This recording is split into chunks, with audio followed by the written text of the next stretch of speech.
Après la brillante qualification du Maroc pour les quarts de finale, c'était au tour de l'Égypte de rencontrer l'Argentine à l'étape des huitièmes de finale de la Coupe du Monde 2026 en Amérique du Nord. Alors qu'ils menaient sur le score sans appel de 2-0 après 79 minutes de jeu, les pharaons d'Égypte se sont fait rattraper puis dépasser dans les derniers instants de la partie.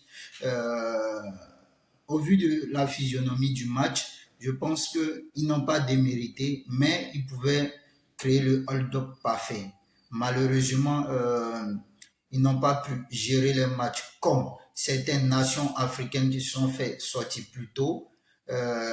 Voilà, je pense que les nations africaines doivent travailler encore sur la gestion des matchs, gérer les matchs et puis voilà, terminer bien les matchs surtout.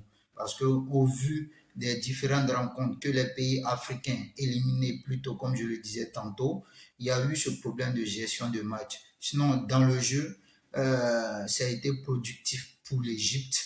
De belles phases de jeu, de belles constructions, de belles transitions de jeu vers l'avant. Je pense que on a été ébloui par cette prestation des Pharaons ce soir-là. Il faut rappeler que la majorité des joueurs égyptiens évoluent au niveau du championnat égyptien et c'est salutaire. Les équipes africaines n'ont pas démérité. Nos regards sont tournés maintenant vers le Maroc qui va affronter la France lors des quarts de finale.